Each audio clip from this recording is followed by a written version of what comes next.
You are going to enjoy today's podcast. Today I have my friend Big Rob on, and he has spent 23 years in the military, most of that time in special operations, and he shares some very interesting stories. So you're going to want to stick around for them. We talk about all kinds of crazy stuff that happens, some of it funny, and we talk about how Disneyland helped him adjust back to normal life and some of the really cool things he's doing to help other veterans make that transition back to normal life. So stick around for this one, and hope you enjoy it. Today, Rob Moreno, my friend and my favorite guest, has finally decided to join, and super excited to have you here today, Rob. So let's get to know you a little bit. Is that okay? Yeah, that's fine. Thanks, Dave. That's you kind of hyped me up a little too much there. And I need to say right out of the gate, Rob has just started his own podcast channel on YouTube. I'll put the link in the description below. And I mean, he started it what, yesterday, the day before, brand it's been new. A few days. So be sure to go check out his channel, subscribe, and start building up his subscribers as well. So thanks, Dave. So like you said, Rob Moreno, retired military. I was in for about 23 years. Got out, started a business in medical logistics, and kind of enjoying semi-retirement, kind of keeping myself busy with the new company that we've got. It's actually been around for about 5 years now. Yeah. But ever since I retired, I've had the opportunity to kind of really focus on it, and that's kind of kept me busy since retirement. And I've got 4 kids. They're all grown. Yeah. And one of them is in college in California. The other ones are still here living with us in Georgia. But they're all doing their own thing, and yeah. Cool. And I just love how you just glaze over your 23-year career in the military. Yesterday I went to the military for 23 years, and then I moved on. Yeah. So when I first met Rob, we met through our mutual friend, Chris Provost of Provost Park Pass. Some of you who've been following me for a while know that we're on there. And so if you're a fan of Provost Park Pass, you already know Rob. So you're probably just as excited to have him on here as I am. But when I first met him, it was at Disneyland, and he was hobbling around with a cane and stuff. And, and I'm like, well, he's about my age. You guys ready to see who got more stove? Dave got that spot right there. It's so bad. It's pretty bad. It's like this shirt is plastered and his pants are wet. The only dry spot. Yes, it's the only dry spot right there. We went down, that first hill, you were in trouble. We went down and this wave just came up. And Rob was there and Kayla was in the second seat and this wave just come over here on the first hill. I was out of control. Dave got a drop.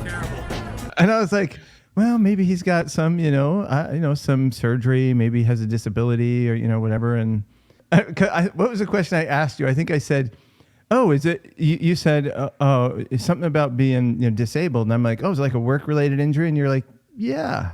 I'm like, oh, what kind of crazy? I think that's normally my go-to is I got hurt at the office. Yeah. I'm like, what kind of job do you get hurt like this from? He's like, I was that's usually, it kind of,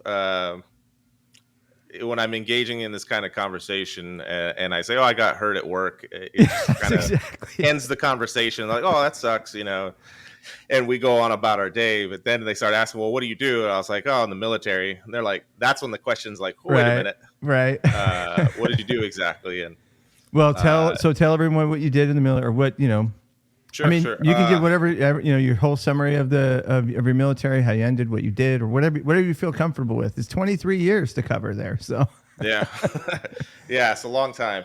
So right out of high school, I joined the military and became a tanker on the M1A2s. And I was a tanker from 1996 to about 2004, stationed at Fort Carson.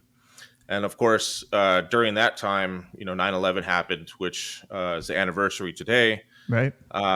And a couple of years later, we go on our first deployment to Iraq. Came home. I did about 13 months in Iraq. Came home, got out of the military temporarily, and re-enlisted for a different position. Because I was a tanker, I wanted to go into special operations, and it was kind of a hard thing to do from where I was at. And I was given some tips and advice saying, hey, if you get out and re-enlist with a different recruiter and try to go back in that way and get special operations, then you'll have better luck. So that's what I did. So while I was out... Real quick, just for clarification, so for people, like me who didn't serve or maybe not real familiar with the military, the special operations is a much smaller group, correct? Correct. Yeah. So you have in the military, you've got Army, Navy, Marines, and whatnot. And each branch has their own special units.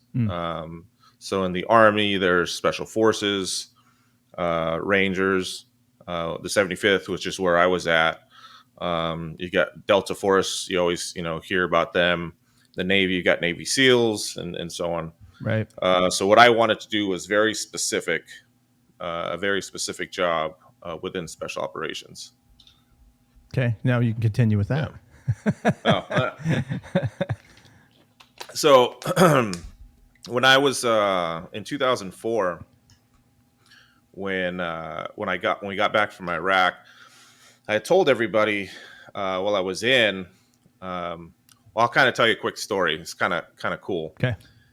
We were in Ramadi, Iraq in 2003. It was probably around summertime. And I was a tanker at that time, and we were guarding the front gate of the camp that we were at. And this is at the beginning. So the beginning of that war, there was no infrastructure. There was no telephones, no computers, none of that stuff existed. So it was just us in the desert. Yeah. Yeah. And we were guarding the front gate with our tank, our Abrams tank, and I see a Hilux truck, it's a Toyota Hilux truck. The special operations guys use those. They would deck them out. They would be bulletproof and have all kinds of communication equipment. So they come approach to the the gate where we were at, and that's the first time I've ever interacted with special operations. And I was really young at the time in my career, and that got me kind of motivated. I was like, man, those guys are pretty cool. Yeah. Anyways, they came in, they had some meeting, and they leave later on that day. And as they're leaving the gate that we were guarding, they turn left and immediately get into a big firefight. Oh, wow. Like maybe, 100, 150 meters from where we were at. And they just, they handled the business and did what they had to do and just kept driving. And I was like, hey, I want to do that. That's what I want to do with the rest of my career. And everybody kind of scoffed at it because I was a tanker. Once you get into the mechanized world of a tanker or a scout, it's really hard to make that transition into, that special operations organizations. At the time it was. So I promised everybody, it's like, mark my words, that's what I'm going to do. So it was because of that I was motivated to get out, re-enlist, and go back or re-enlist and go back in as a special operations soldier. And it worked out. I went to Fort Benning, Georgia, went to an airborne school. And at the time I went through Ranger Indoctrination program. It was called RIP at the time. Now it's called something else, RASP. And it's kind of the selection course for the 75th Ranger Regiment, part of special operations, and made it through that. And I was there ever since until I retired. So from 05, so I got out in 04, and there was like a year, it wasn't even a whole year, that I was transitioning back in. And then from 2005 until I retired in 2020, technically 2020, I was at the same place in Fort Benning with the Special Operations Unit. Wow. And it's, yeah. So that's what that is. And you spent a lot more time deployed. Yeah. And and that's another thing I kind of gloss over too. Yeah, and you haven't even told us like what you did in your unit. Like, what was your role? Oh yeah. So like I said before, I was on a tank. I was on an Abrams tank. So as a new guy, you start off as a loader. So I was a loader on a tank on Abrams, and then I would transition from loader to driver. And that's what I, did the first from 1996 to about 2004.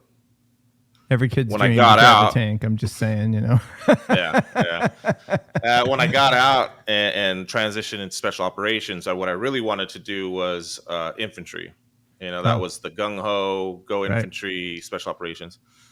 And at the time, there wasn't any slots available.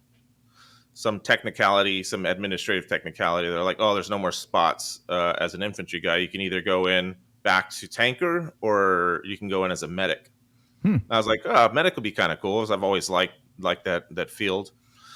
And they kind of hyped it up, as recruiters do. And like, once you get into the medical field, you go to airborne school and you become a medic, a medic for a special operations organization. So I was like, cool, I'll do that. And that's what I did. So as soon as I got into regiment at Fort Benning, they sent me off to Fort Bragg for it's called the Special Operations Medical School out there at Fort Bragg. And I spent about 6 or 7 months there. And it's the short course. The Special Forces guys go for like another 6 months.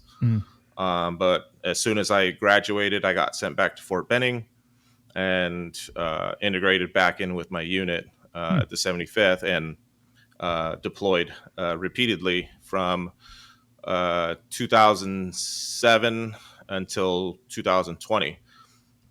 So overall, I've got 13 deployments. Wow.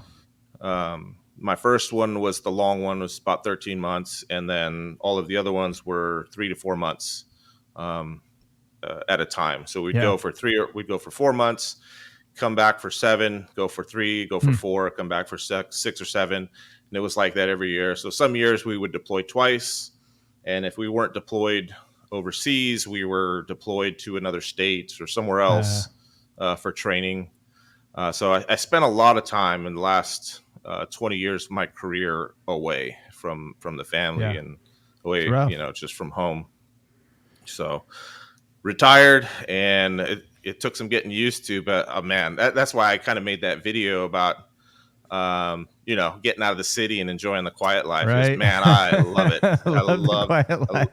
Yeah. Well, and as your time in there, like, and I remember when I first met you, and you'd kind of told me that story. I think for a lot of people, like, especially in the 75th. Now I'm going to say it wrong. 75th Ranger Regiment. Is that what you call it? Yeah. They, that when you hear somebody say a medic, I think sometimes people assume that you're like sitting back in a tent somewhere safe away from the action, but that is very far from the truth. Am I right? Yeah. So back in World War II, and I would assume some parts of Vietnam, it was like that. The medics were usually way behind, to an extent, and not active participants in combat. Global war on terrorism changed all of that. It changed everything in regards to military operations for everybody. And so as a medic within regiment, you're embedded with the infantry guys and with the mortar guys and with the snipers and with the dog handlers. So you're just kind of an extension of this team, this force that goes out. And obviously you're as a medic, you're a unique asset. So there's always a place and procedure for you when you're deployed and on target, or when you're doing some kind of operation or something dangerous. So the goal is not to get dead as the only medic with the team. Right. So and to keep everybody else alive, right? Yeah. And so that your priority as the medic is to make sure that the guys are always taken care of, and that's both during operations and when we're back at camp or when we're back home. Back home at Fort Benning or at some training facility. You're always focusing on the guys, focusing on the men, making sure that their health is good, their the mental health, physical health is good in the rear, so that when we deploy, those guys really rely on you. And it was a cool gig, because you kind of get treated a little special, and we always take favorite care person, of. Yeah. So I got taken care of by multiple peers and first sergeants and platoon sergeants and commanders and everybody, all the way up to the commander of our unit. They all love Doc. That's what they would call us. Right. And as long as you stayed out of trouble, you could pretty much do no wrong. Yeah. But it was a good job, and I don't regret a single day of it. Well, I know this is just sort of a silly anecdote, but because you're my friend, I can tease you a little bit. So there's this game that I've been playing, like all these kids, some of my other buddies' kids play these games, and there's one called BattleBit. It's like this 8-bit, combat game where there's like 100 people against 100 people, and one of the roles is medic. And it's like whenever anybody goes down, they're always like, medic! And then I've played the medic role, and I'm like running out there under fire trying to yell. Every time I'm like, man, Rob had the worst job. Like the best, but the worst, like trying to be in a combat, like I said, you're a part of that combat team, and, out there doing operations, and then in the middle of it, having to try and take care of people. Like, that's just, I know, everybody's watching out for everybody to some degree, right? But you have a special role. Like, that's your specific role. And so I think about you a lot, Rob, is what I'm saying. Thanks, man. You'd mentioned something there, when, especially in movies or in video games, when you hear somebody yell medic, that was up until the point I was a medic. It was just something you always heard, and it didn't really mean anything or click until the first time, you hear it overseas, and you realize like you're the guy they're talking to. That kind of like hits you deep. That first time, and hopefully and it's somebody Yeah. Hopefully people in that position have done enough reps in their training. Just, by the time they deploy, it's all automatic. It's all muscle memory, and that's what it was for me. Throughout my career, we just trained a lot, and trained. And the first time someone needed me, it was just like switch goes off, and you're on autopilot. And the adrenaline's still got to be pumping, though. Yeah. It was. But you're like when you're in the zone, when you're in the zone, whether you're performing a medical procedure or whether you're engaged in a firefight, you're in the zone. It's hard to describe unless you've been there, but the outside world, like, time slows down, the outside world doesn't matter, and you're just kind of like hyper focused on whatever the task is. And then after you've got the adrenaline crash after the mission's over, after the day is over, and you actually start to analyze what just happened, and that's when you got to deal with all of the fallout of everything. So I want to come back to that in a minute, because there's something else cool that you do and have done, and the whole reason you reached out to Chris on Provost Park Pass to kind of help deal with that. So we're going to come back to that in just a minute. Actually, no, let's talk about it now since I brought it up. I hate when I do that. I would have edited this anyway. So, so tell them, tell everybody how your experience with Disneyland and just kind of how you ended up coming into, I like to look at this selfishly, how you came into my life, what, like that journey from, what you just described to where you are now. Yeah. So I'm originally from California. So Disneyland had always been there. And as a kid, I would go, but it was like not a big, if you're a Californian, like Disneyland's just like no big deal. So as a kid, up until about 1990s, I stopped going. And that's a long time ago. Yeah. And so soon after I left the military and I was away for pretty much, 2 decades. And we would come back to California to visit, and I hated going to Disneyland, especially when my kids were little. I can relate. Trying to drag three little kids, trying to drag any of your kids to. And it's just money burning, Yeah. So it was, what was supposed to be a fun vacation was just a stressful nightmare. And so I always held that feeling towards Disneyland. It's a place I wanted to avoid, especially that since my kids were older, I was like, great, I never have to go back there again, Yeah. Until I was getting close to retirement. And when I was getting close to retirement, they took me off. They call it getting taken off the line, which is you're taken out of a combat role and put into a staff position. And so when I was put into a staff position, I got put in charge of regimental medical training. And so I had a lot of time to kind of get back to being a human being in the real world. And I had to start socializing again. And this is while I was still kind of towards the end, right before I got ready for retirement. Okay. And this is for the around, timing, what year? So this is around 2019, I would say, 2018, 19. So right when the world was getting to shut down, so you couldn't really socialize. Yeah. Timing, Rob. Yeah. So that kind of, that goes into my relationship with Chris and how I met you guys. But it was right around 2019. My cousin calls me. When did the Star Wars Galaxy's Edge open? I think it was 2019, earlier that year. Yeah. Mm-hmm.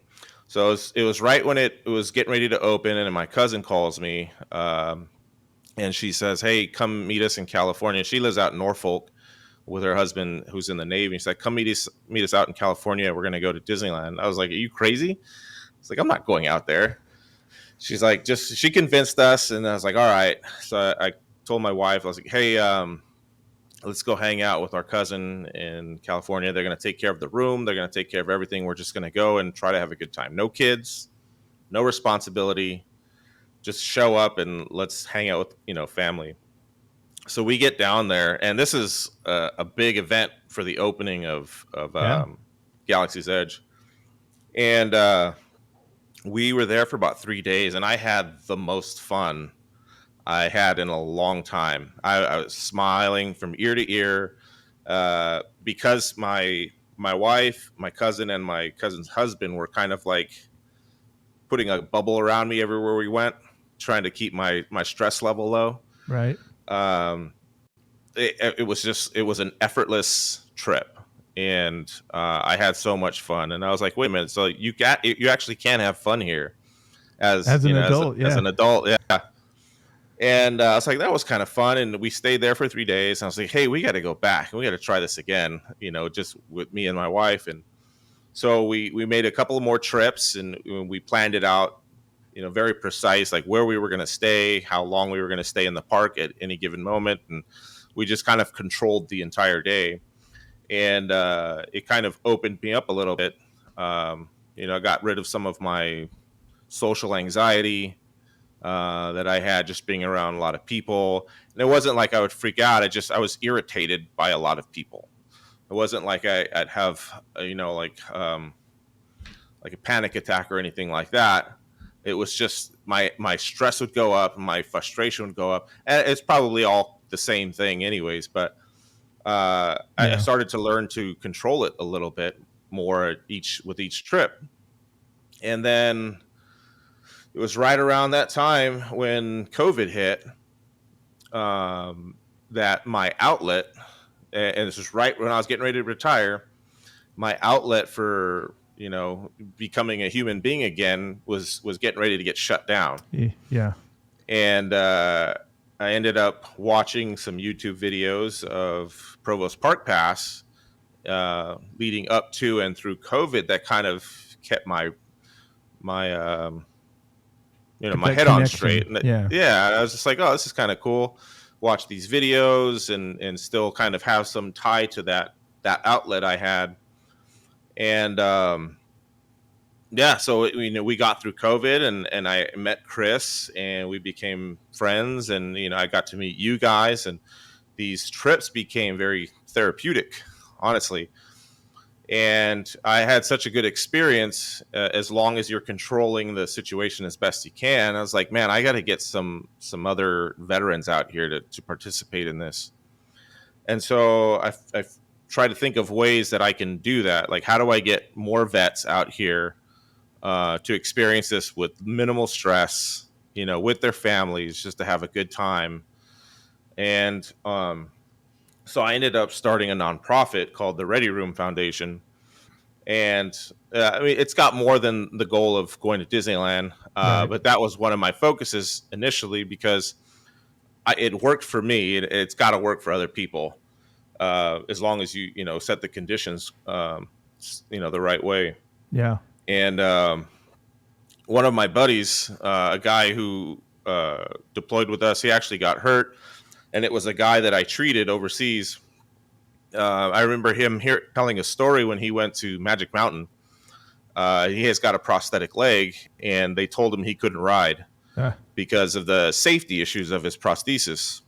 And he was frustrated, and I was kind of ticked off that they would do that. And so I know Disneyland worked a little different. They kind of focus around being open to everybody, and like no matter your physical ailments, like they'll try to accommodate provide, you. they'll try to accommodate you, exactly. And I saw that, especially hobbling around on a cane when I first got out. They go out of their way to make sure you need to take an elevator. Like, yes, I'll take an elevator every time, all day long. And so I invited my friend. He was the first participant, and his family, and I brought out his wife and his kids. And I was like, don't worry about anything. We got the hotels, did a whole VIP tour. The flights picking up from the airport. We even got a group, got to meet Chris and got to meet some exciting people, and they just had a great time. And I was like, I gotta keep doing this. So that's been my focus, balancing that between that and my day job, trying to find time to do both, and then fighting through COVID and whatnot. But yeah, so I'll put a link in the description to your Ready Room website. Yeah, readyroom.org is And what then, it is. Just to give a little bit, if you haven't been able to tell, Rob he's pretty humble. He's number one, he's a total badass, and he's just the nicest guy you ever meet, and he's very humble. So you can tell I'm one of your biggest fans, probably. I don't know. Your wife's a pretty big fan of you, but I might be close second. But the cool thing is those of you who don't know, or maybe you don't go to Disneyland, they do offer this VIP tour, and they assign you a guide. And those of you who've done them, you know what I'm talking about. So you already know how cool they are. But you get this, I forget what they call them now, but they wear like the plaid jackets and stuff. Yeah, they're just the guest relations. Yeah, guest relations. I think it was like a nickname that they used. On our VIP tour guide, and this is our tour guide, Philip. And Philip, yes, is awesome. So these also sometimes they call it the plaid tour. You might hear that term, the plaid tour, because they wear plaid. And the reason they wear plaid is because it reaches out and just kind of taps your eye and lets you know where your tour guide is at any given moment. You've done it way more than me, Rob, so you can probably give a better estimation, but I've done it with you twice. And in both times, but at the end of the day, I'm spent because you can just go. And the guy's like, and we've had the same guy both times I went, and he's great. Mm-hmm. And he will be like, you want me to go stand in line for food for you while you guys are riding the ride? We're like, yeah, that'd be great. Let me take those bags for you. Let me take your shopping. Let me go. And then he'll like get on his radio and call people in.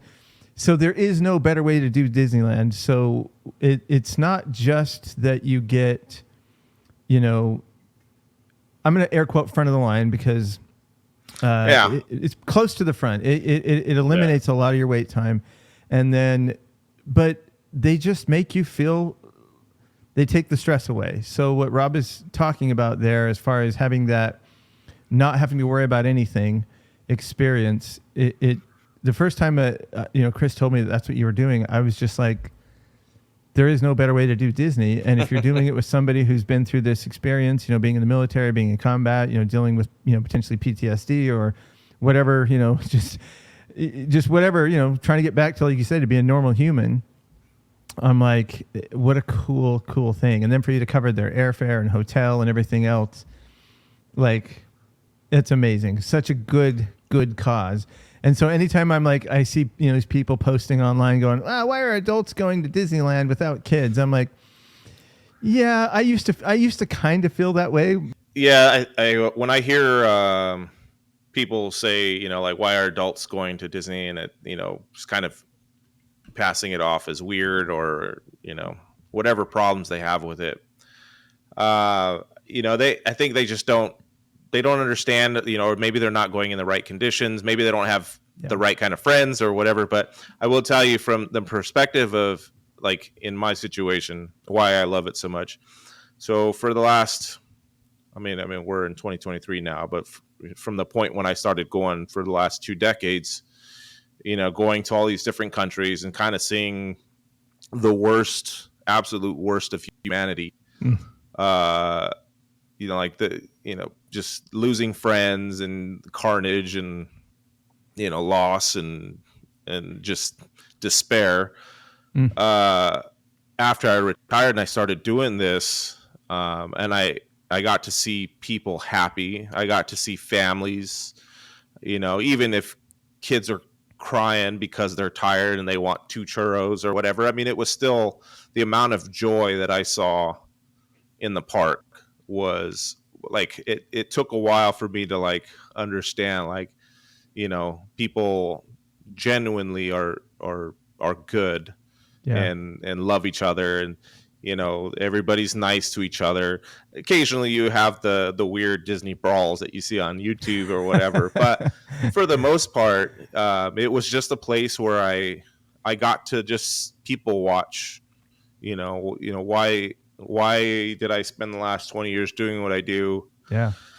And looking at everybody just happy, going on about their business, laughing, holding their kids, holding their loved ones. It was just, it just kind of hit me in my core of my soul. And I was like, this place, it made me feel happy. It made my wife feel happy. We were going through stuff with our marriage and trying to come back from where I was.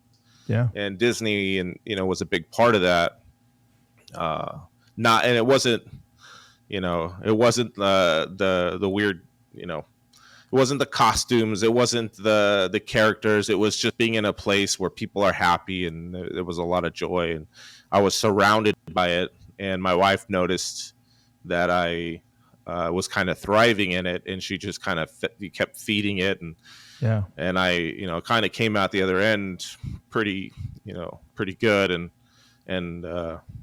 we try to stay healthy mentally, and it was just a fun place, and I got to meet amazing people that I would never have associated with we before. would have never met. So and my world was, for the last you know, 20 years was military, military, military. If you Yeah. weren't in the military, I wanted no part of you, Yeah. you know, because I had a different mindset back No, then, yeah. you know, Yeah. like, I, I had nothing in common with you. Right. All my neighbors were military. All my Sure. friends, my wife's friends, everybody was military. So it was a huge, shift in my life. Yeah. You know, kind of meeting new people and people going to 9-to-5 jobs or having YouTube jobs or Right. whatever it is. Yeah. It was all new to me, so it was a good experience, and it was very healthy for me. And you know, as an adult, Disney can be fun if you go with the right people. You know. And now you maybe those of you watching know why I was so excited at the beginning of this to get Rob on here, because I've known this story about him for a while, and the cool thing about it is, and this is what I wish is, if somebody like you who has just literally seen the worst of humanity and been, you know, just in places that human beings we shouldn't have to experience that, can come out of that and still see the beauty in life and, you know, what you were fighting for, so to speak, and be in a good place. I think that just makes, no matter what negative you have to say about Disney, it makes me happy it exists, because I don't know where else you would find that. And because there's no other theme park like it in the world. Speaking of, you've been around the world to Disney. Which Disney parks have you been to now? Because you've grew up in California. You've been there a lot. So where else have you been? So, crazy fact, I live very close to Disney World out here in Florida. And I've lived out here since 2006. And I avoided going to Disney World because I figured, again, I don't like Disney. I didn't go until a year, 18 months ago. Yeah, I was going to say, wasn't it like a year ago? Yeah. The first time I went was with Chris. Yeah. And just, you know, I had no desire to go. It was just like a knockoff Disneyland, and I didn't like Disneyland in the first place until I went with him, and I got to experience it with different people and different, you know, under different circumstances, and I have fun. I love it. So I've gone to that one, and also went to the Universal Studios out there for the first time. Cool. So that was a whole experience.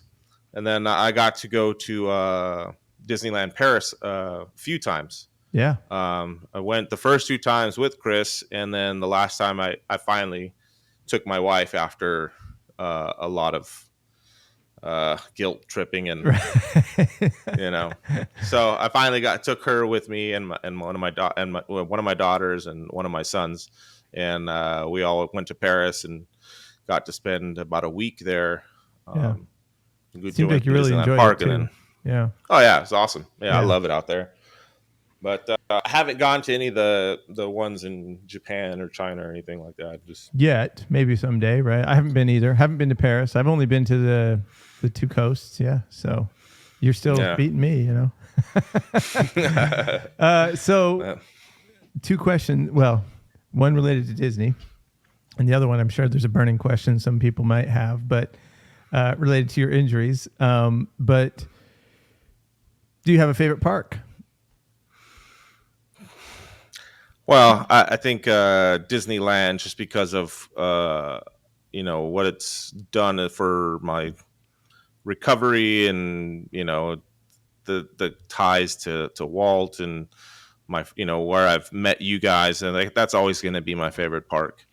Yeah, I agree. But Disneyland Paris that's some pretty cool stuff out there.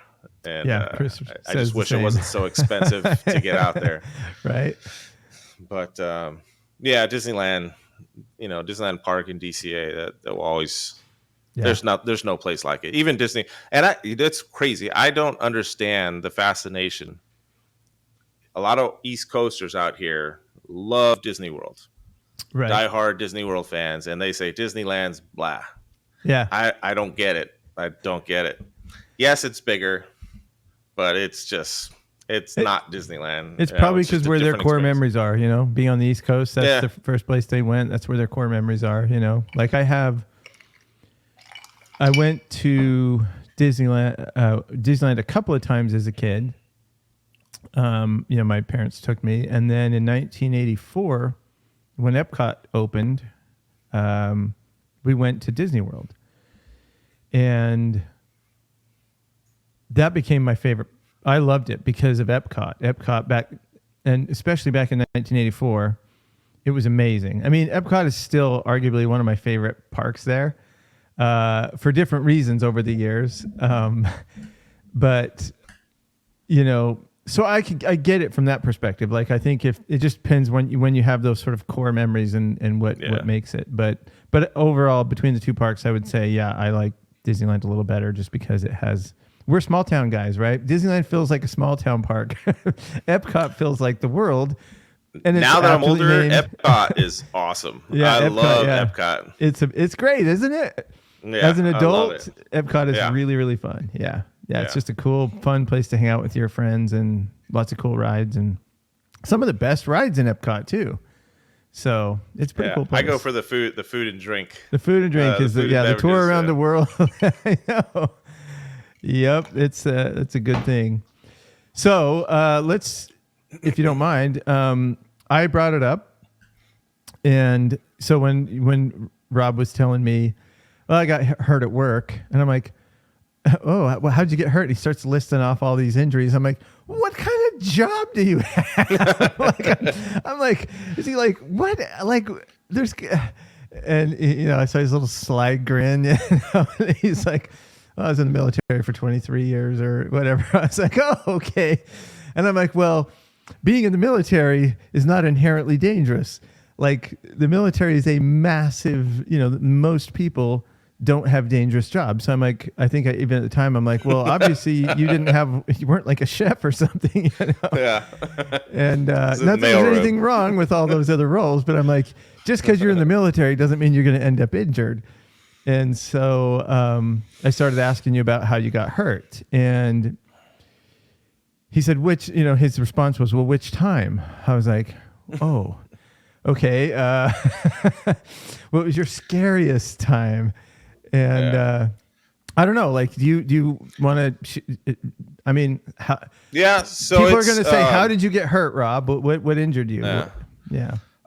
So it wasn't, so it's a 23-year long career, and there's been multiple injuries and surgeries throughout that time.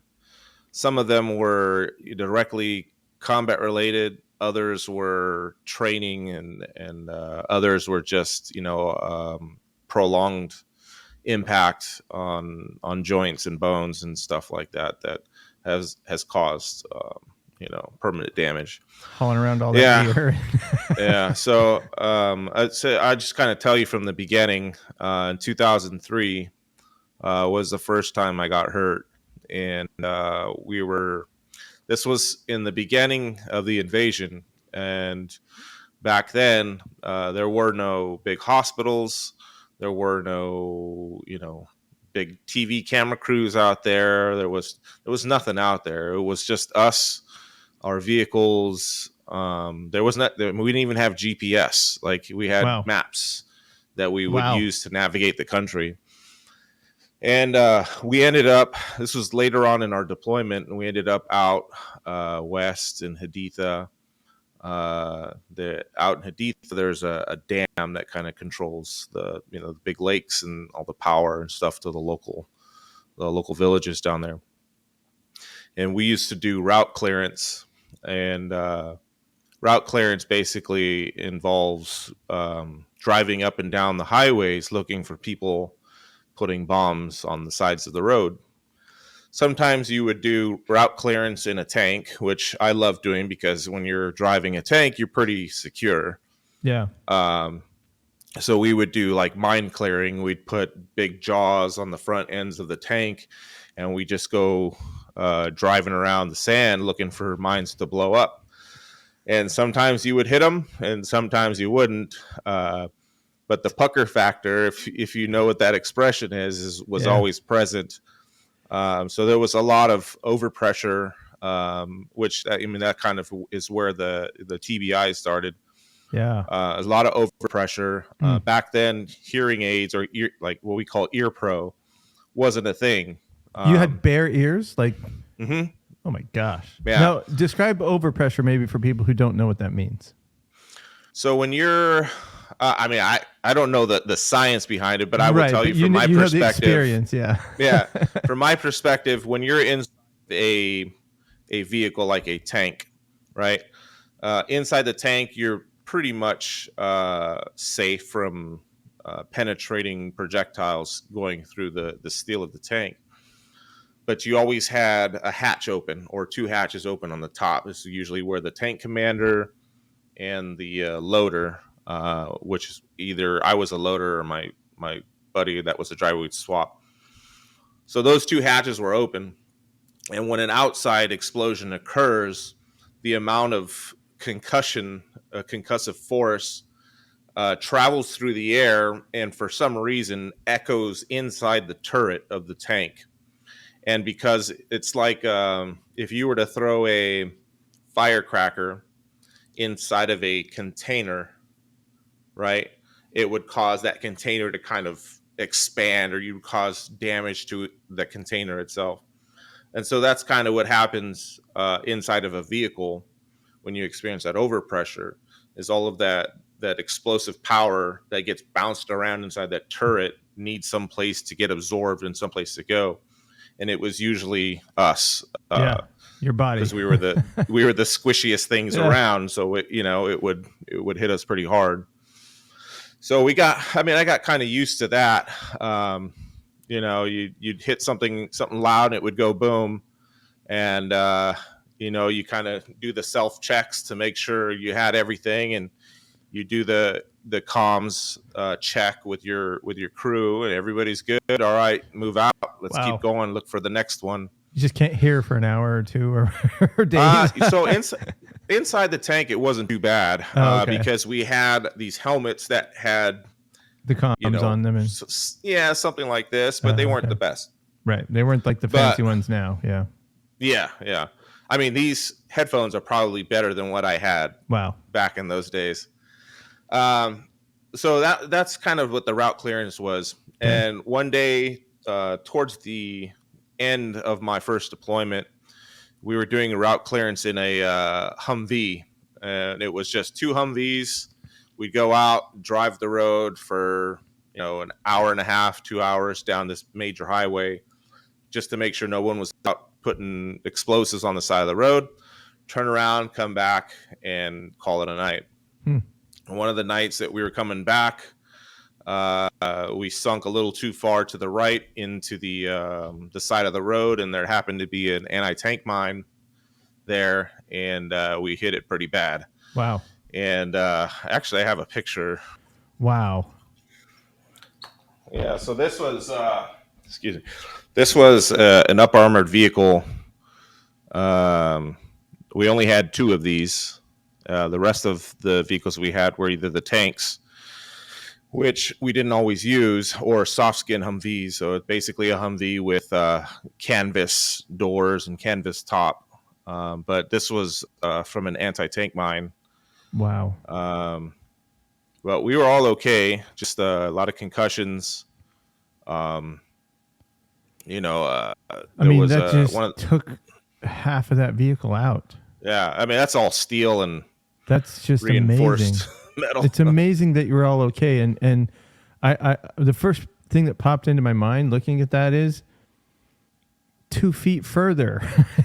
It's a different game. You know what I mean? Wow. Yeah. So this was around October 2003. Yeah, it says right there, 10-14. Wow. If you look up towards the top of that vehicle, there's a turret right there, and one of our guys, Sergeant Hip, at the time was up in that turret, and fortunately he was low enough that he didn't get hit too bad. But the overpressure got him, and so his eyes were swollen shut. It was kind of bleeding from the eyes, swollen shut, and couldn't hear anything. And the rest of us just got thrown around. Wow. Yeah. But that's crazy. Yeah. So I mean, yeah, like that was kind of the beginning of the serious injuries. The kind of going into my next career in special operations, it was all new at the time. So TBIs, PTSD, none of that stuff was being looked at in 2003, 2004. You're right. And as I was chasing my next job in the military, I started having some symptoms or signs that now I know today probably should have ended my career back in 2004. Right. I mean, after going through stuff like that, of course. Yeah. But stayed went into special operations, and then I got into, airborne school, jump school. And this is one of the more repetitive or more impact type of injuries, doing all of the airborne jumps, jumping out of planes. And, when you're young, a young, 19, 20-year-old, not a big deal to fall down from the sky a few times. But as you get older and you keep doing it, it started taking a toll on my knees, my back. So, I've got degenerative disc disease and all kinds of spinal problems and knee problems. I've had surgeries. I've had 3 surgeries on my feet. The airborne operations was pretty brutal over, I'd say 15 year. How long was it? 16 years? 15 years? About 15 years. Yeah. After in the special operations alone. So for the airborne, I don't know a lot about parachuting. What I observe casually is that there are very significantly different types of parachutes. And it seems like the ones that the airborne unit uses is one that just sort of slows your descent, but you don't have a whole lot of control. Like then you see these skydivers that can come down and just land, so soft. You know what I mean? Like they arguably land softer on their feet than when they walk. I'm assuming you didn't have that kind of parachute. So, yeah. So it existed in our organization. Okay. My primary function or my primary purpose in that unit was the slowed down descent but hard impact into the ground version. Right. Carrying a whole bunch of gear, right? Yeah. In the Ranger Regiment, amongst the special operations, there's individuals who go to an extra school called free fall school. And that's where you do the halo, what they call halos, the free fall or the high altitude jumps. And they've got the parachute that's a little bit more controllable. But the version that we primarily did was called static line. And static line basically means you're attached to the aircraft.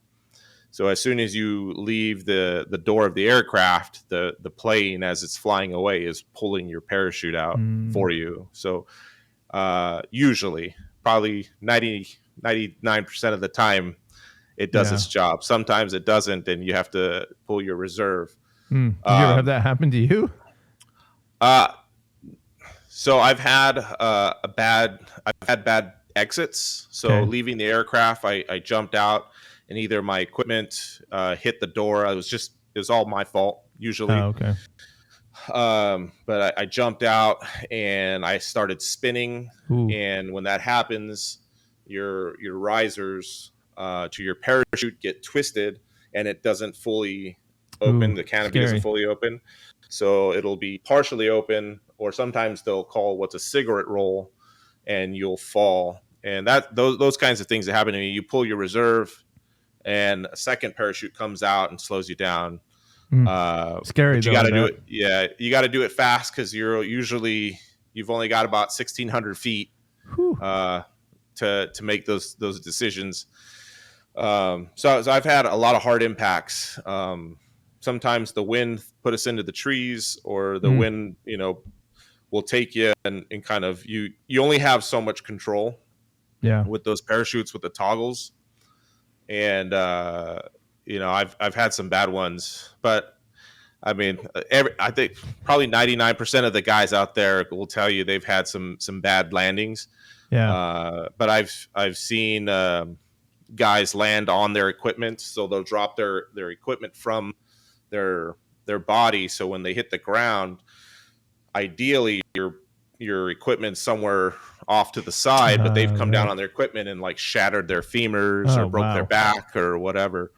And then they're yelling. So those kinds of things happened. I think the worst that happened to me was early on in my career. We did a afternoon jump, and we jumped out, and on our drop zone there was a bunch of ant hills in the south. If you're from the south, the ant hills aren't no joke. Ooh, and they whatever. Bite. Yeah, they're not the red ones from California. They're the black ones. Eesh. And I came down hard. Usually you're supposed to hit with your feet, hit with the side of your body, and kind of have like this controlled fall. But the wind was a little hard, and I just hard impact into the ground. And it kind of took my breath away, so it kind of shocked me. And then I got drugged by the wind in one of these ant hills. And all of a sudden I felt all the biting. It was all over my neck, all over my face, down my back. And so I was like trying to get the ants off me while trying to release my parachute, kept dragging me. Oh, and so my I was gosh. covered in ant bites. Like my whole neck was covered in ant bites and started getting all swollen. And I think that was like my second jump of that day. And we still had 3 more to do that day. Yeah. You still had to do them?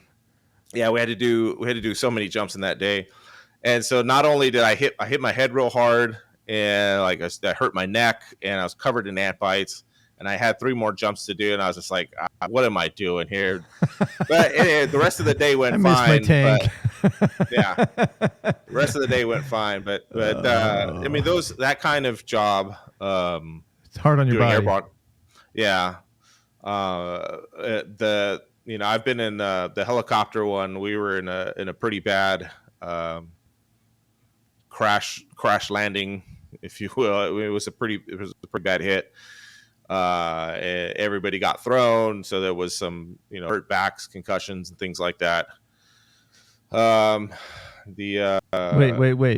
The helicopter one, meaning the one where you went down at like night. Wasn't it nighttime? Yeah. Or like, yeah. you kind of glossed over that one a little bit. We usually only fly at night. So be clear, this was overseas? Yeah, this is in Afghanistan. Okay, yeah. No, sorry, this was in Iraq. Yeah, so because context, obviously a helicopter crash anywhere in the world is bad, but much worse when you're in hostile territory at night. So in the middle of nowhere, I'm assuming it's not like you have a hospital down the road that you can just pull up to, So now that we know that context, please tell the story. Yeah. So sometimes you would fly. So we have different types of aircraft. You have a 47, a CH-47, or a UH-47, which is a Chinook. It's the helicopters that look like bananas with the twin props. Yeah, the big guys. Yeah, and then the Black Hawks that we fly in. Okay. But it was just it was a storm, rough weather coming in for a landing, and when we land, if we're landing on an objective, so we know there's going to be hostile forces or a target individual. The pilots, if they're a little less experienced. And I don't know the levels of experience. I just know that the guys that we usually fly with are pretty solid. Yeah. But this crew was a little less experienced. They weren't part of special operations. They were coming in really hard, and instead of kind of flushing the helicopter, I mean, you can't see with my hand, but coming in with the helicopter, they're supposed to flush and kind of gently land so that we can all get off the helicopter. And they came in a little hot, bounced, and so basically they came in, bounced, the props, hit the side and of the ground, and just kind of jerked everybody from their position that they were tethered into. I mean, it happened a lot, but this one was one of that, like, really jacked up my back. Wow. There's throughout my whole career, there's just injury after injury. And you were goes on landing forever. in a hostile environment. Mm-hmm. Where was there like enemy fire, that sort of thing going on, or you were just in a bad zone where you didn't want to be having a crash? And was the helicopter still flyable after? I mean, yeah, it's still flyable. Okay, good. But so hostile. So when you land in a hostile area, so if we were going to go hit a target, that we take the helicopter pretty much to the front doorstep. All element of surprise is gone. They know we're coming, right. And the reaction time from getting off the helicopter, landing, taking off, and us getting to the house or whatever it is. I mean, it has to happen within seconds. So a helicopter comes in a little too fast, a little too hot, and doesn't have that cushy landing like we're used to if we're landing somewhere far away. They just kind of come in a little too fast, and everybody, when you're in a helicopter, you're tethered in. You've got these, they're just called tethers. They go around your belt.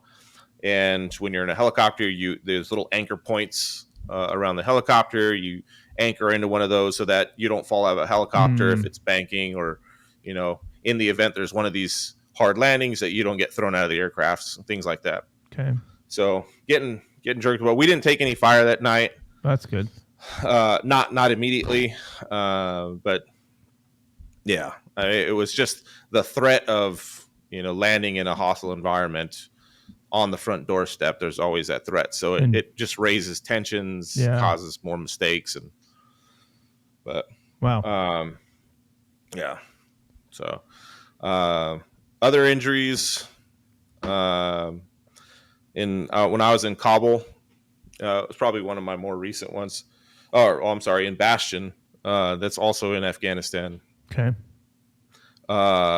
We've got a mission that we went on. We land the helicopters, 2 helicopters, filled up with guys. They were the 47s. And as soon as we land... The 47 meaning... The CH-47s is the helicopter with the twin propellers. So as soon as we land... as soon as we land and we come off, we start taking fire.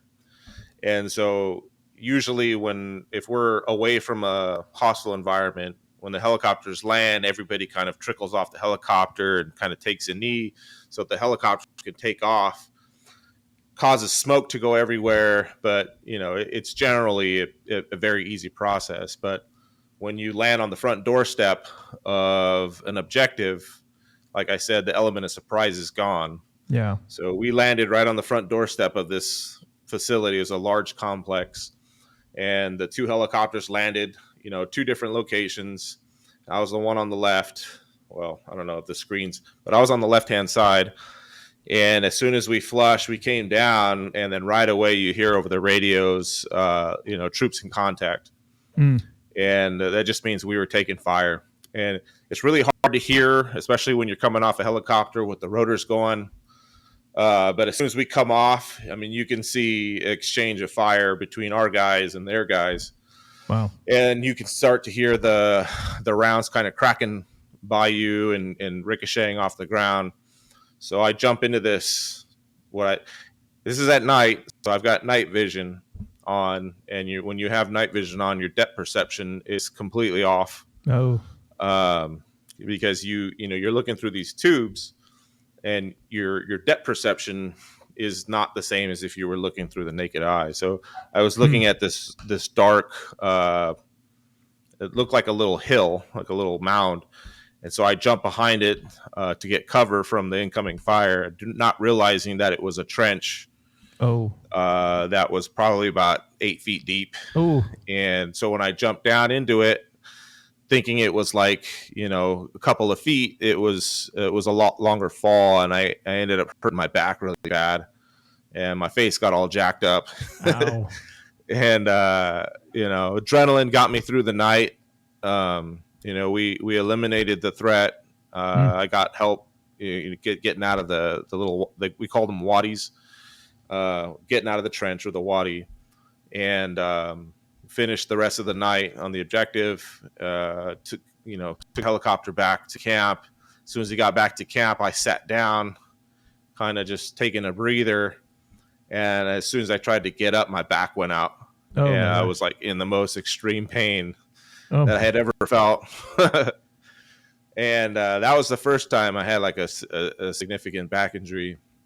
Wow. And just adrenaline kept you going that whole time. Yeah. Jeez. But yeah, so and then when we were in Kabul, Kabul, Afghanistan is the capital of Afghanistan. I spent about that was my last deployment, spent about 4 months out there. And there was it's a completely different mission than what I was used to.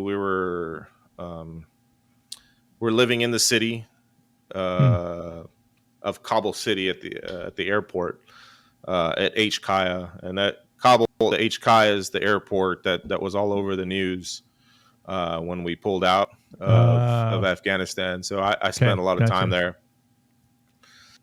and we were going out on missions a lot, and nothing specific, but I got a pretty significant shoulder injury just doing my daily duties or whatever.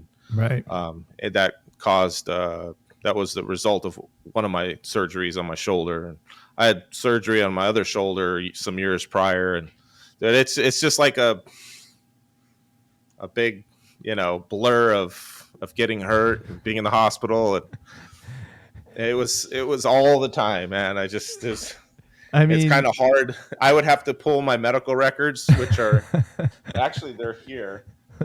My medical records are like. Let me swatch. There we go. I'll show you one of these days. My medical records are like a phone book. Yeah, they're super thick. Where are they?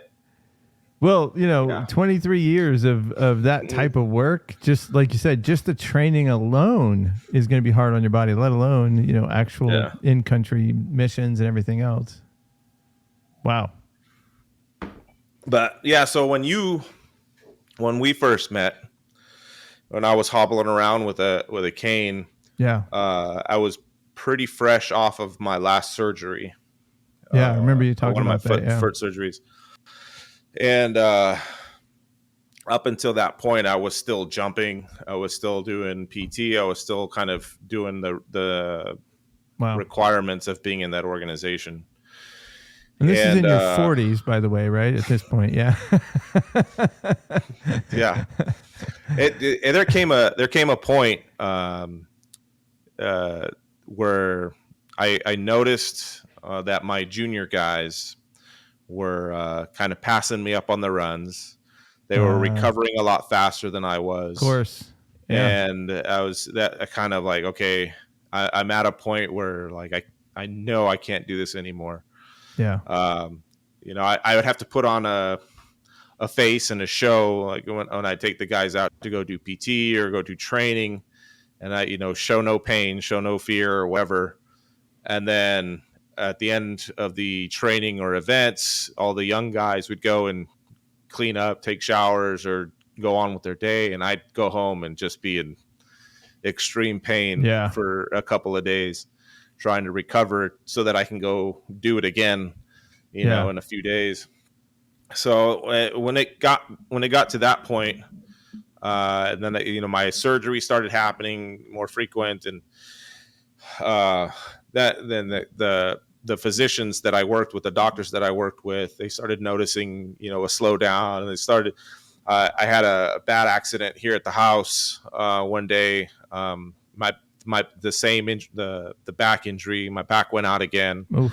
And I couldn't move, and so I had to call my buddy who's at the doctor, and he was at the house drinking. It was on a Saturday night or Sunday night. They were at the house drinking, and I couldn't move. I was sitting here, actually, like Literally here on the move. floor. Yeah, I couldn't move. Wow. And just lying flat, still hurt, moving hurt. My wife couldn't pick me up.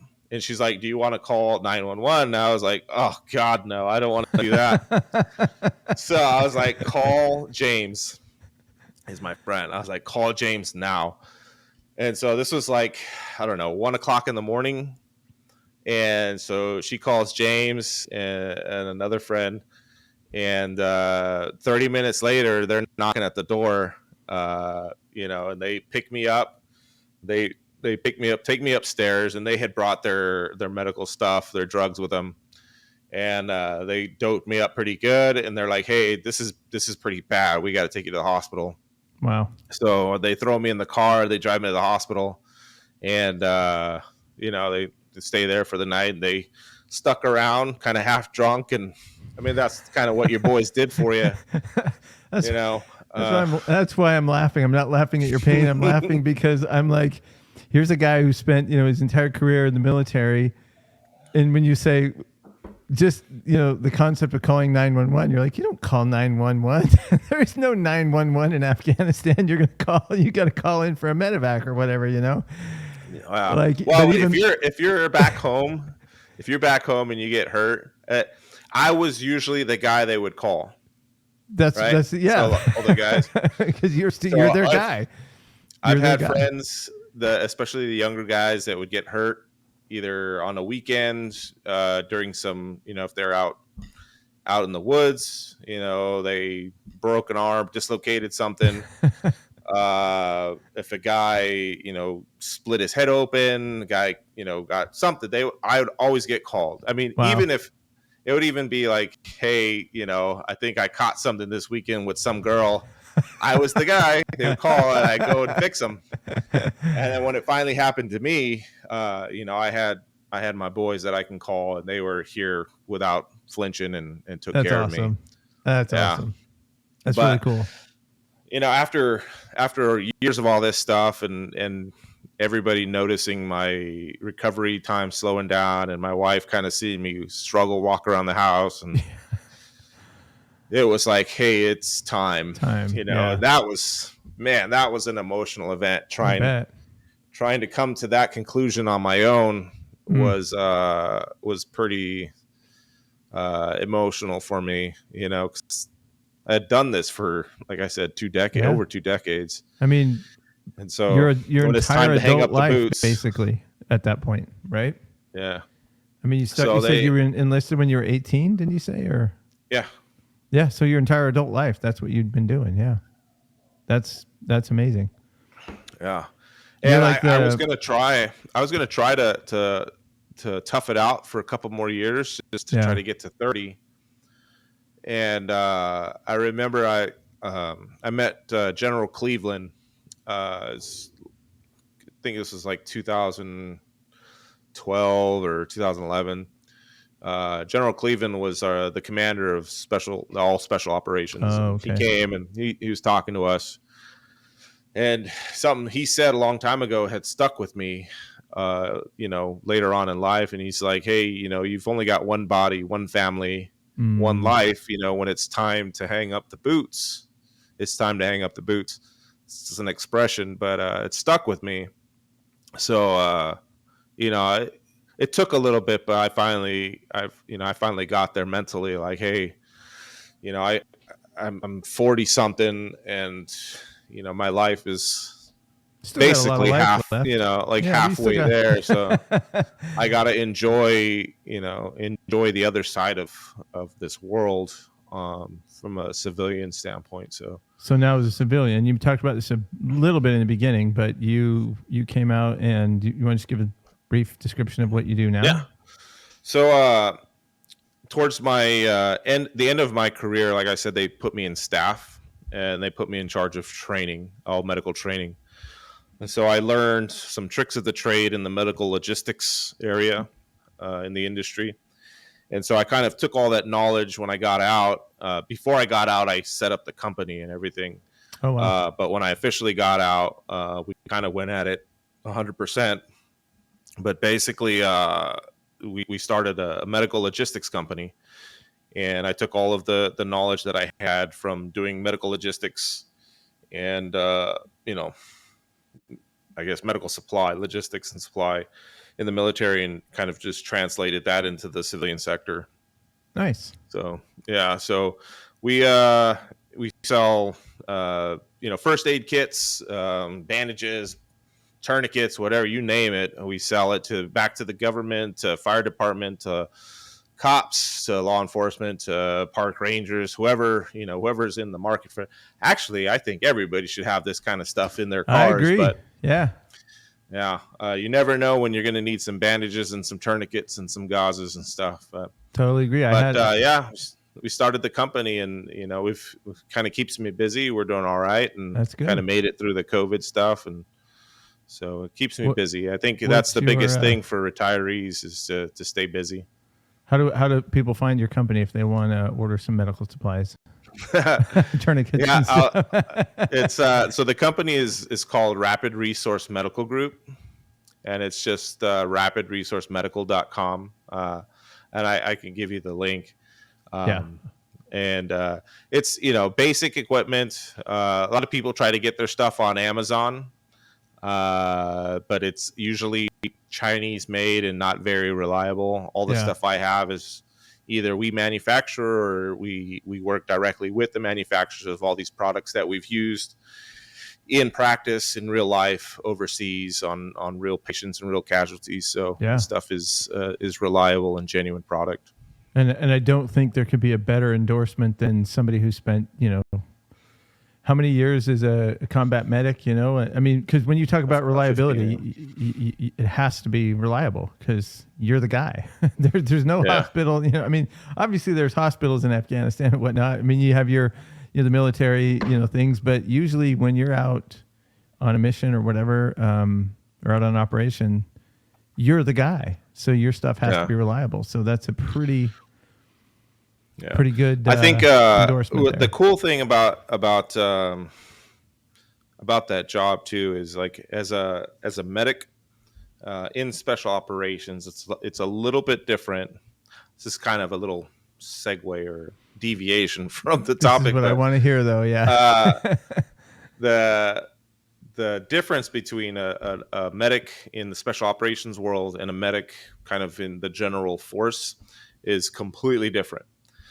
When you're in special operations, you do a lot of extra schooling, a lot of extra training, and then you work closely with your medical provider, which is like your medical director, during your off cycle. So like before deployments, you're working with these doctors who are validating your procedures and your techniques before you go out, and then they kind of give you their blessing as a medical doctor, a medical official, saying, hey, you're about to get deployed, and it's usually like one surgeon and one PA. I can't be everywhere at once, so we're giving you the authority to provide these medical procedures when you're out in somewhere austere environment.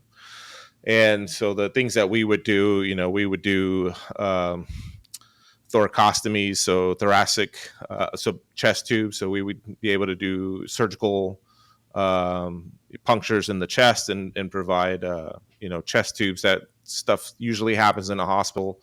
Crikes, cricothyroid, so like cutting their neck and creating a surgical airway. A lot of the advanced surgical procedures, blood transfusions, and things in the field that we would be able to do. That are life-saving, I'm assuming, at that point, yeah. Mm-hmm.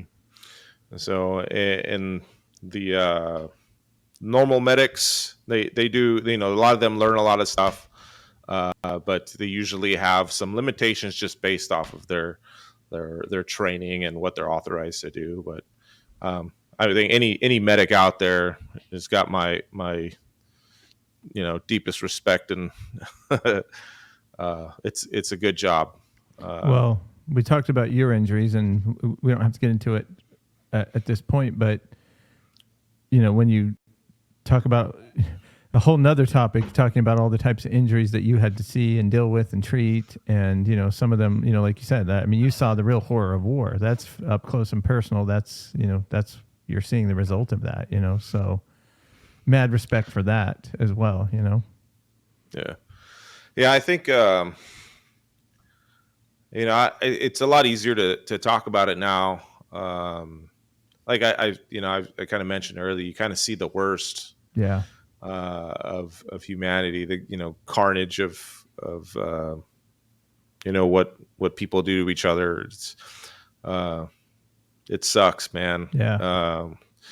And a lot of those images stuck with me for a long. I mean, they're still with me. But they're getting easier and easier to talk about and process. I try to block them out, but I think what out of all of the bad stuff, like the worst for me is like animals getting hurt and stuff it's a weird thing. Wow. For Didn't me, even think about that, but yeah, that's interesting. But seeing animals get caught in the crossfire of war. I'm a big animal lover, man. I've got 3 dogs, and when I see animals in pain, man, it kills me inside. But that's wow. I'm a big advocate of animals, and but well, they're it makes sense. I think a lot of people can relate to that for sure. I don't even think I need to try and explain it. I think people can relate. It's weird. Like it's so weird true because right?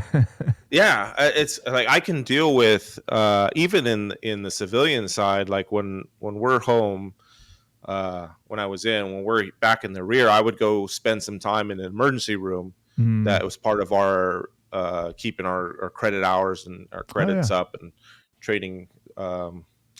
Our training fresh. So I would go work at Grady Hospital up here in Atlanta. And, you spend time and see all the carnage of car accidents and gunshot wounds and stabbings and all that stuff. I can handle all of that. Yeah. Like, I can, but man, if I have to work on an animal or a kid like that, it guts me. I can't, it's really hard to process and get through, but adults all day, right. I got used to it. But yeah, working on I could never be a pediatrician. Yeah, rough. I know. Yeah. I had to work on a lot of dogs. Wow. A lot of our military working dogs. So wow. Yeah, it sucks. Yeah, I bet. And I know a lot of those dogs are they're every bit as part of the unit as a human. In many cases, from the stories I've heard, the favorite member of the unit. So, wow. I just want to do a whole podcast looking through your photos and having you tell me stories. Yeah, you would. Like this, like doing this, even on my own channel, like I've noticed that as I'm getting older, I'm starting to forget more, and things will pop up in my life that will trigger a memory. I'm like, oh, I can't believe I forgot about that. It was such an epic memory. It was like how could I forget that? Last night, actually. Last night, my wife said I was laughing in my sleep, and I was like, oh yeah, I had like a really funny dream, and it was like a memory from when I was overseas. We were in Iraq somewhere chasing down some guys. And we were running through some tree line. It was next to the Euphrates River, and we're chasing down the guys that just shot at us. And as we're running through this village, it's my whole platoon, and I guess we ran through local villagers' farm, which they had a bunch of cows anchored down to the floor, like through stakes and ropes, right? Oh, okay. And as we're all running, I mean, we're these soldiers, American soldiers with guns and all our gear running through, and all of these cows got spooked by all of us running through the farm, that they all got loose off of their stakes. And so it was like a quick snapshot or glimpse of like running with the bulls. As we were trying to chase these bad guys, these cows, right? There's these cows all running amongst my platoon, like, because we were all going in one direction. All these cows are running next to us, like this way and that way. And we were just kind of like, I don't know if I'm supposed to chase these guys or not get hit by by all these cows running around. But it was just such a funny memory, and I forgot it until last night. And that's kind of like why I wanted to do some of these, this channel and some of these stories, because if I don't capture this now, it's gonna disappear forever. But it was such, like, most of the things I talk about, like, you had to be there. Yeah, but you do a good job describing it, because I got a good visual on that, and I could see the comedy in it, even though you're literally pursuing a life and death situation, and then it's complicated by cows. I mean, in hindsight, it's funny, right? Like, even in the moment, I could see it being funny. You know what I mean? Like, just how do you train for that? As we were running, I mean, when you're engaging in a fight with somebody, I mean, you're pumped up with adrenaline and rage and anger, and you get pretty pissed off when someone shoots at you. Yeah. So you're trying to chase down these guys. I mean, you're just full of anger, and then you see this funny, goofy-looking cow like running next to you, and you're like, running around with this gun. You're like, what am I seeing here? There's like cows this way. And, that memory stuck with me for a long time until I don't know when I forgot about it, but last night for some reason it popped up in my head. And it made me laugh in my sleep, apparently. And my wife, it's like, why were you laughing last night? And I was like, I had a funny dream. And then,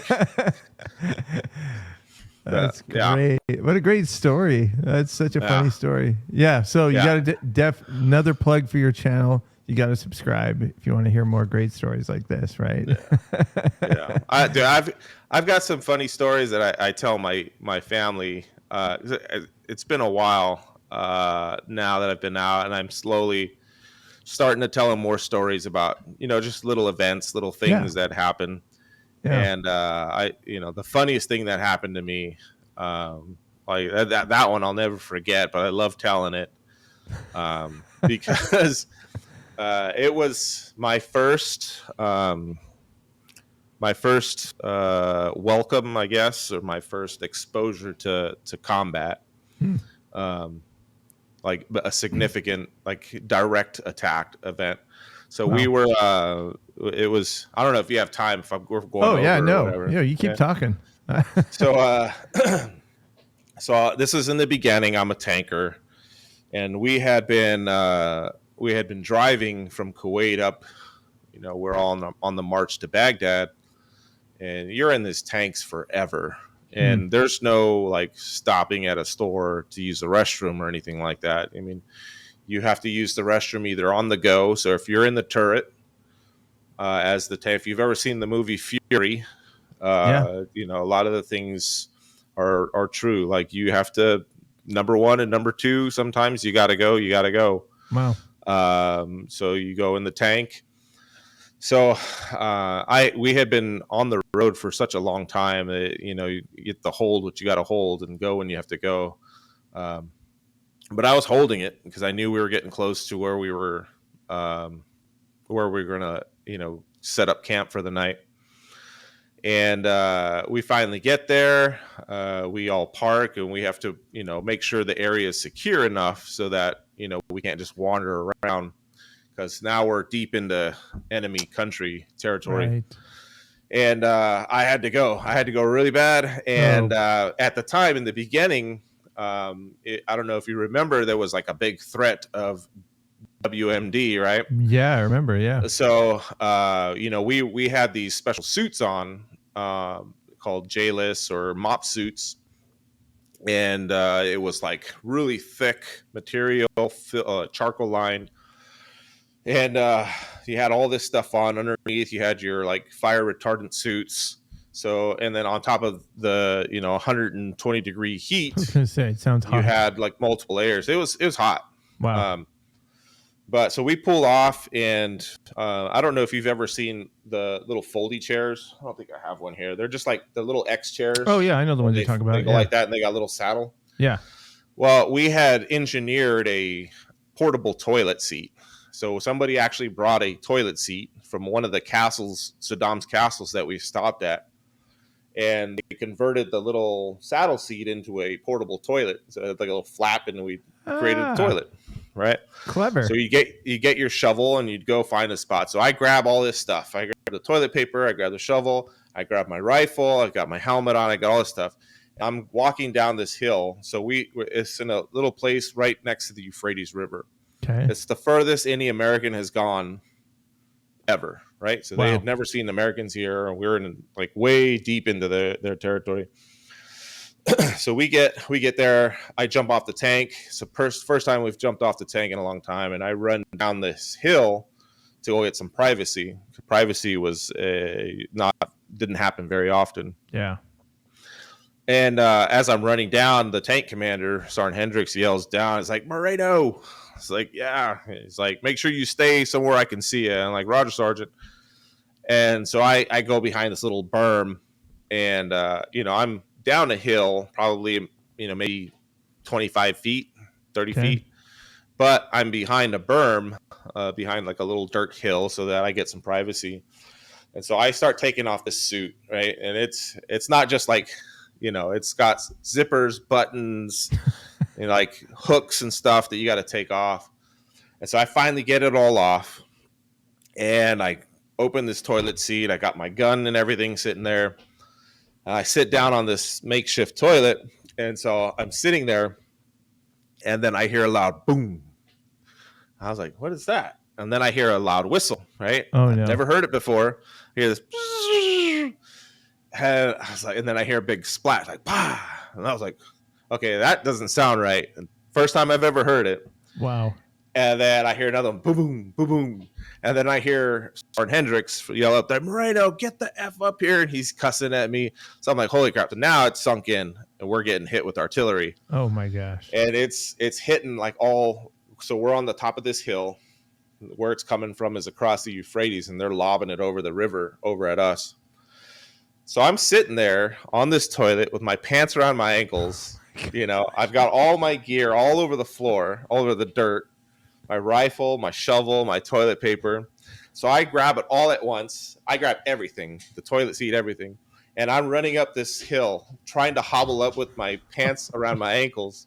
Well, Sergeant Hendricks is yelling, let's go, let's go. And I'm going as slow as you can possibly imagine, trying to get up this hill. We're just like, everything's flapping out in the wind, I'm out there, buck naked. And so I'm trying to get up this hill, and I'm slipping all over the place because it's pretty steep. And we're just still getting hit. And boom, you hear another one. Boom. And so everybody starts diving underneath the tanks, diving. So I finally get up there. I'm completely disgusting, Oh, my gosh. Yeah. So we jump in there, and, we get secure, and we react to the threat or whatever. But that was my first welcome to combat. But it was such a I had just sat down really you're gonna start hitting us with artillery right now. But yeah, it was just such an embarrassing. It was the most embarrassing moment of my life because I'm pretty much completely naked. Oh, from the bottom down, completely exposed and vulnerable, and getting hit with artillery shells from across the Euphrates River.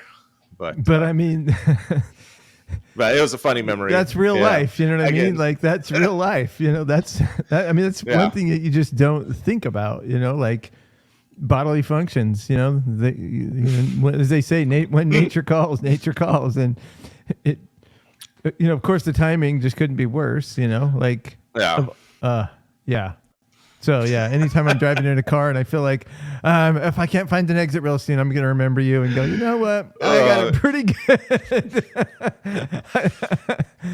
So my I want to see that scene in a movie. That's such a great scene. So my last video, the video that I posted, was kind of a life lesson on kind of settling down out of the city. Yeah, that was one of my life lessons: is never pass up an opportunity to use the restroom. Like if you're on the highway and you see a rest stop, stop. Take it, yeah. Take advantage. Yeah. So. You never know when artillery shells are going to start coming in. Yeah. Well, I'm glad you made it out, and I'm glad you didn't. That it just turned into an embarrassing story, because it could have been much worse, right? Yeah, that was funny. Wow, it's good times, man. Wow, there's a lot of events like that. Just yeah.